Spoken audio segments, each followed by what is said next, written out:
What the fuck's happened to you, Gray? It seems some fox told Katrina it was my idea she should be a giant sphinx, which I'd like to point out, it wasn't. Hey, she was going to eat me, what was I supposed to do? I don't know, anything but pointing at me. Now I have to figure out what exactly did happen and if it can be reversed. Also I need to get some clothes that fit.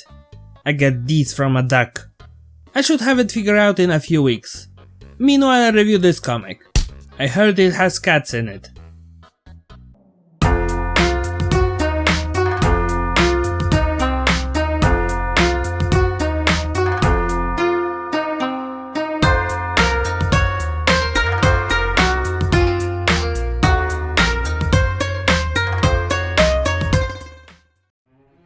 So let's talk about Kappa. I remember that a lot of people had mixed feelings about his character design when it was revealed. At least a lot of people I know weren't exactly happy to see a straight up Antro Cat in MLP. Heck, I thought Antro Cats don't fit that well into G4 MLP, which is part of the reason why we turned the original MLP cat lady Katrina into a Sphinx in my Escape from Katrina video. And my OC design was influenced by similar reasoning. But fact of the matter is that Antro Cats aren't that far out there, considering we already had diamond dogs alongside normal dogs appearing in the show. So why shouldn't there be Antro Cats when there are Antro Dogs? That being said, maybe people are a bit more accepting of diamond dogs because their design is bulkier and resembles more gorillas than humans. They even use their arms to walk for the most part. I suppose there's an argument to be made that Kappa and Abyssinian cats in general are too Antro for MLP. But I guess there's no use complaining about it because Kappa is now officially part of the MLP canon and I personally don't mind. In any case, it's time to talk about the third My Little Pony the Movie Prequel comic issue, which focuses on Kappa and his friend Shamma. Both of them already appeared in the first two issues. In fact, this issue picks up where the last one ended. After they escape from the Storm King by stealing one of Celino's ships, it turns out that Shamma might not be the best pilot and they crash in the middle of a desert.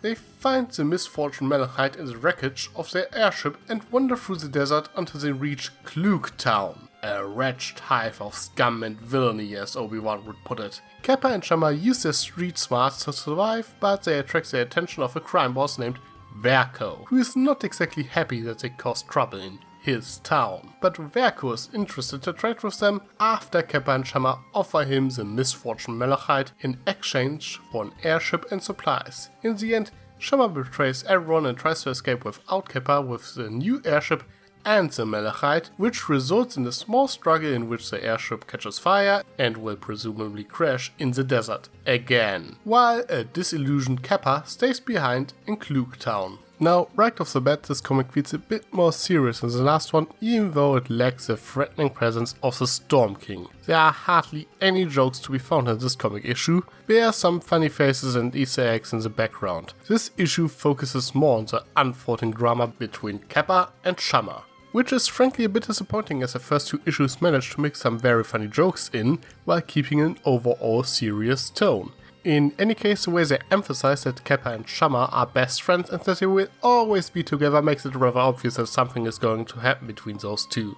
It also doesn't help that Shamma appears in no promotional material whatsoever, so this was a bit of a foregone conclusion, but I can't really criticize the prequel for that. It's about the journey, and this comic does a decent job exploring Kappa and Shamma's relationship. It becomes quite apparent that while they both deeply care about each other, they have different plans for their future. Shamma likes being a con artist and thief. It is what he is good at. While Kappa just wants to find a place to belong and live an honest life with his friend. And this is how they drift apart. After Verko mentions to them that two cats can't make it out on the street, Shamma starts to wonder what he meant by that. Kappa assumes that Verko thinks that friends are a burden and that he meant to tell them that they would be better off alone rather relying on their friend. A statement which again mirrors the philosophy of the Storm King. Now, I think Verko's statement makes for a poor apple of discord. He would have said something similar as there was only Kappa or Gemma, as it was only meant to emphasize that those two are powerless. In fact, I would read this line like he was trying to say them that they need more than just each other. It had nothing to do with friendship. So Kappa's and Gemma's line of reasoning makes little sense, but we need to get the conflict ball rolling somehow, I guess. In any case, they discuss their future plans, and this is when Gemma realizes that Kappa wants to quit the life of crime, and he fears that his friend will abandon him as soon as he gets the chance to do so. Which is why he decides to abandon him first to protect his own feelings. While his reasoning is a bit convoluted, I can buy it, which is helped by Price's excellent art, which manages to showcase Gemma's inner struggle with his facial expressions. That being said, the fact that he also scams Verko by holding on to the misfortune Malachite while leaving his friends behind to deal with the consequences is pretty heartless and makes it hard to sympathize with his betrayal at all. Well, as you might have noticed by now, this comic is actually a bit more about Gemma than Kappa, who is supposedly a major character in the movie. However, you see in the last two panels that these events left a deep impact on Kappa. It is probably safe to assume that he will be much more cynical in the upcoming movie, and that it will be hard to win his trust. The comic is less about Kappa as he is, but rather how he becomes who he is in the movie. But as he is rather passive in this issue, he appears much less interesting than the Storm King or Celino. I hope we see a bit more of him in the movie. But what about Klugtown? We're gonna see it in the movie after all, right? Well, it doesn't offer much in terms of color variety, but it is still a rather interesting place by virtue of not being on an airship. It is meant to look like a rather unpleasant place, and it does a pretty good job in doing so. It is dirty and looks like a place where criminals on the run would hang out. It also has an airship port, so it's probably a trading station for smugglers, though they don't go into detail with that. The airship port and all the chimneys give it a bit of a steampunk vibe, which I rather enjoy. It is probably the perfect place for your Tales of Equestria session for an adventure in the criminal underground. It also offers a lot of variety in terms of its citizen. The only normal MLP character we see is a griffin. Besides this place seems to be mostly inhabited by lizards and other reptiles. One merchant, for example, is an anthropomorphic turtle of all things. So the Teenage Mutant Ninja Turtles could exist in MLP? Cool. Verko runs this place according to himself, and he and his henchmen are molds, I think. I quite like this variety, though I think it would have been nice to see at least one pony in the background to remind people, yes, this is a My Little Pony comic. Besides the obligatory Watcher Pony cameo you have in every Andy Price comic, that is. Speaking of Verko, I do somewhat wonder if we see him in the movie. Could be a bit hard to say at the time. No, I'm not exactly sure what his deal is. He's either not as smart as he thinks he is, or he has a surprisingly high sense of honor. The fact that he recognized the misfortune Malachite at first glance and is aware of the fact that it is a treasure that belongs to the royal family of Abyssinia shows that he is very well informed, as the king seemingly kept this a secret in the first issue. The fact that he immediately tells Kappa and Gemma everything about it and how valuable it is, even though those two obviously had no clue what it is, seems a bit odd. He probably could have got it for much less than he gave to them. But then again, the fact that he was willing to give them a new airship with supplies, no questions asked, while also highlighting that buying this cursed item is a great risk for him, implies that he can sell it for an even higher price. It also makes you wonder how powerful it actually is.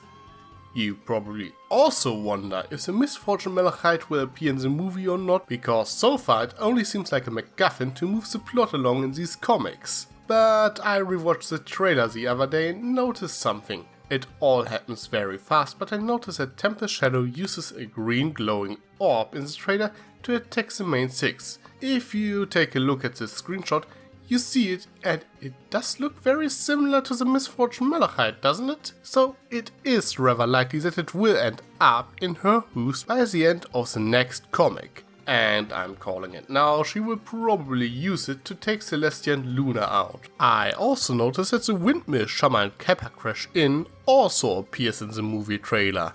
A cool detail I missed the first time reading this comic.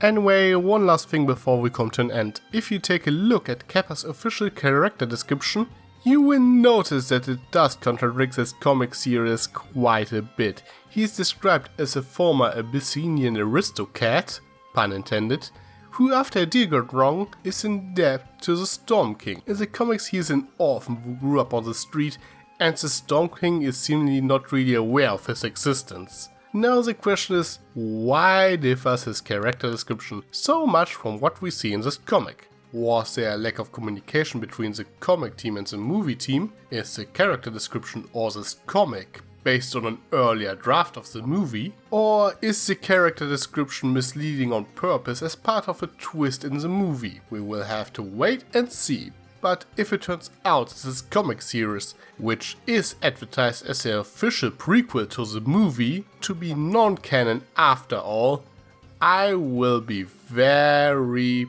pissed. Though, to be honest, I think him being a disgraced aristocrat sounds like a more interesting story. And with that being said, it's time to wrap things up.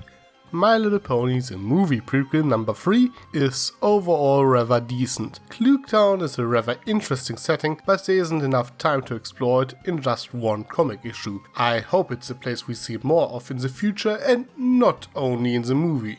The story is serviceable but rather predictable at times, while some aspects are rather questionable. And it could have done with a bit more humor to lighten things up. So far it's the weakest entry in this comic series, but I still enjoyed it and it's far from being bad. But what about you? Have you read this comic? Did you like it? Anything that bothered you? What do you think about the confusing circumstances regarding Kappa's background story? Let me know in the comments. I am Tricky Fox. Stay foxy. Sly as a fox, you got me under your spell. But you know I'll never tell that I know you know so well.